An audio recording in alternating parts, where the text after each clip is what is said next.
Imagine um homem que aos 16 anos já era um engenheiro militar condecorado, participou da Guerra do Paraguai, inclusive com uma invenção que mudou o rumo dos combates. Ao mesmo tempo, era um abolicionista convicto que defendia a liberdade dos escravizados e a construção de uma sociedade mais justa. Um visionário que idealizou projetos que impulsionariam o desenvolvimento do país. Ele era um intelectual engajado que escrevia artigos e livros defendendo suas ideias e lutando por um Brasil melhor. Esse homem era André Rebouças, um dos maiores nomes da história brasileira. André Rebouças veio ao mundo em Cachoeira, na Bahia, em 13 de janeiro de 1838. Era filho de Antônio Pereira Rebouças, advogado autodidata e deputado, e Carolina Pinto Rebouças. A família Rebouças era livre e de boa condição socioeconômica. Seu pai, inclusive, atuou como conselheiro do imperador Dom Pedro II. Já do lado materno, a família também era livre e engajada na luta contra a escravidão. Apesar da boa condição de vida, André Rebouças foi um menino franzino e frequentemente doente nos primeiros anos. A partir dos 7 anos, sua educação ficou a cargo do pai, que o ensinou a ler, escrever e latim. Em 1846, aos 8 anos, ele e sua família se mudaram para o Rio de Janeiro, buscando melhores oportunidades. Lá, ele frequentou colégios de prestígio, como o Colégio Valdetaro, o Colégio Copque e o Colégio Marinho. Nesses locais, ele aprofundou seus estudos em português, francês, inglês, matemática, história e geografia. A figura de seu pai foi crucial na formação intelectual e política dele. Ele o introduziu no mundo da política, dos debates sociais e da luta contra a escravidão. Desde cedo, André demonstrava interesse pela área militar e pela engenharia. Aos 16 anos, ingressou na Escola Militar da Praia Vermelha, no Rio de Janeiro, onde se destacou como aluno aplicado e dedicado. Em 1857, ele se gradua como segundo-tenente e inicia sua carreira militar.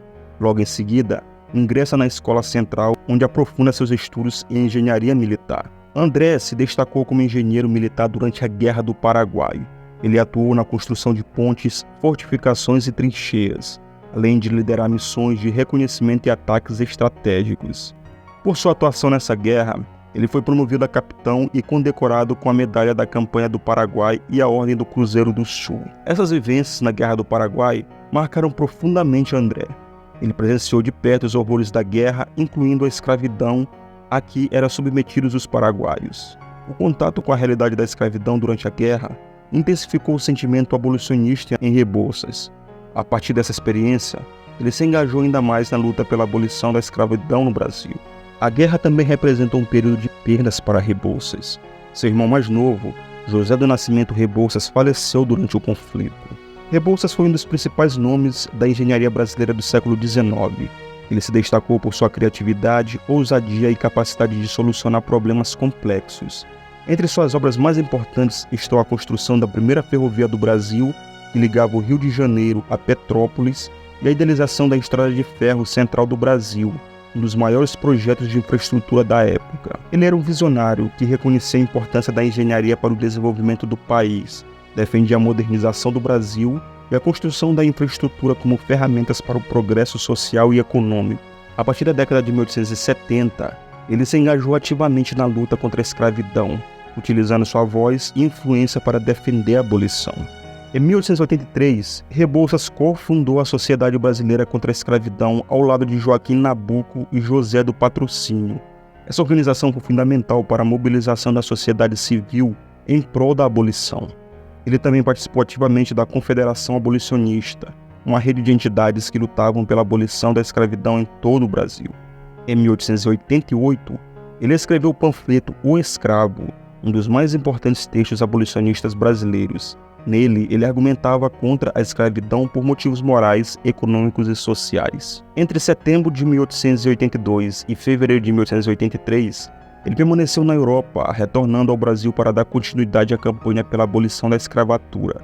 Com a abolição, veio também a queda do Império e assim, em 1889, Rebouças volta para a Europa, juntamente com a família imperial. Por 2 anos, ele permaneceu exilado em Lisboa, como correspondente do The Times de Londres. Posteriormente, ele transfere-se para Cannes, onde permaneceu até a morte de Dom Pedro II, em 1891. Em 1892, Rebouças aceita um emprego em Luanda, onde permanece por 15 meses. A partir de meados de 1893, vai residir em Funchal, na Ilha da Madeira, até sua morte no dia 9 de maio de 1898. André Rebouças foi um dos maiores nomes da história do Brasil. Engenheiro, abolicionista, republicano, escritor, inventor e visionário.